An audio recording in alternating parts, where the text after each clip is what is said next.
E kemi ftu këtë konferencë me qëllim të informimit të opinionit publik lidhur me zhvillimet që kanë ndodhur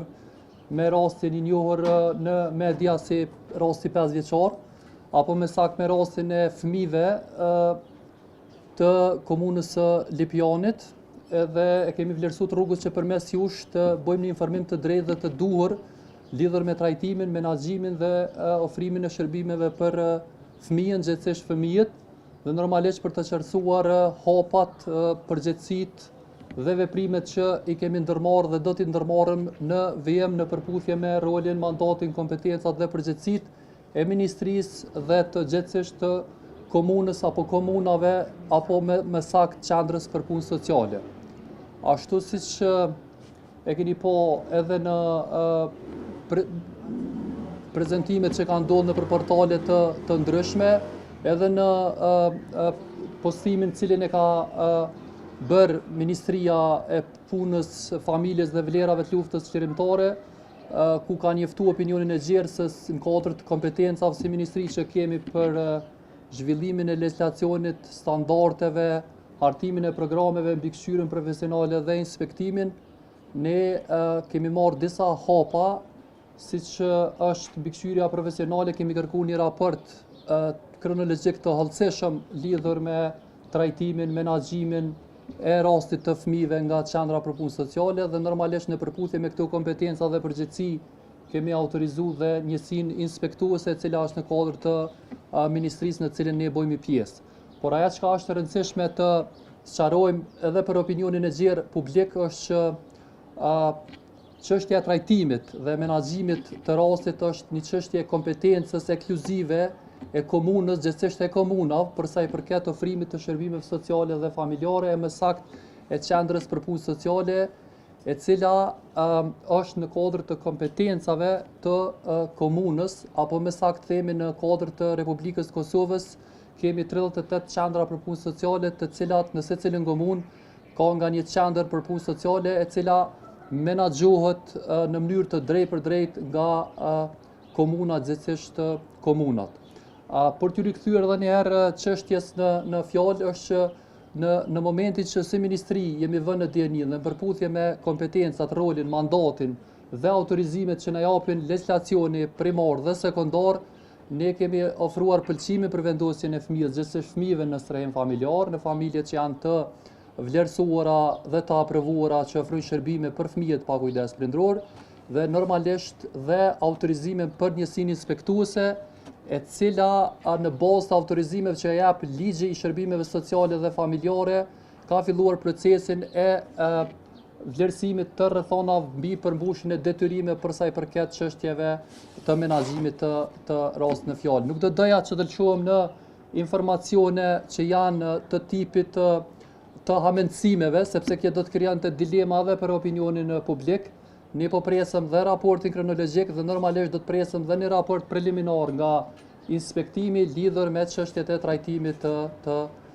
rastit të fëmijëve. Ashtu siç e thash edhe në fjalimin tim hyrs, po e ripohoj edhe një herë që qendra për punë sociale është institucion në kuadër të komunës e cila është e mveshur me autorizime dhe kompetenca që e japin disa ligje dhe i përgjigjet në mënyrë direkte komunës, por normalisht edhe në kuadër të mbikëqyrjes profesionale dhe ministrisë. Ministria në momentin që është vënë në dieni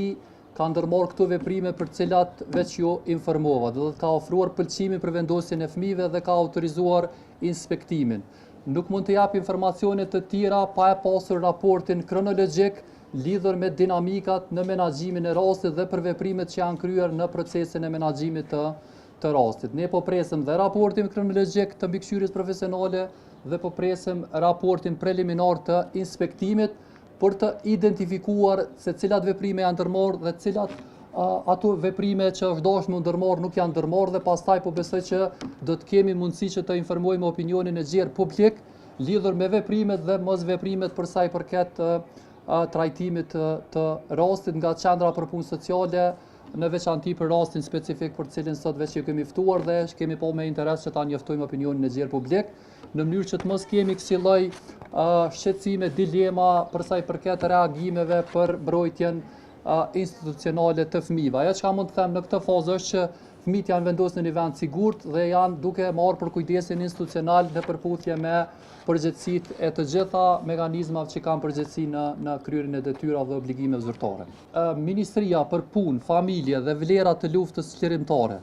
ka përgjegjësi në bazë të mandatit të hartoj legjislacion primar, sekondar, programe, standarde, politika të zhvillojnë mbikëqyrjen, por nuk është përgjegjëse për ofrimin e shërbimeve direkte për fëmijët dhe të rriturit që kanë nevojë për shërbime sociale dhe familjare. Kjo është përgjegjësi direkte e qendrave për punë sociale, gjithsesi e komunave, të cilët në bazë të ligjit përveç qeverisë lokale kanë mandat për organizimin, menaxhimin dhe ofrimin e shërbimeve të drejtë për drejta për qytetarët në nevojë. Në rastin konkret, të cilit ju po i referoheni, kushdo që vëhet në DNI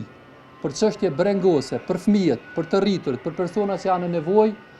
ta njoftoj policinë, ta njoftoj qendrën për punë sociale, të cilët në bazë të mandatit,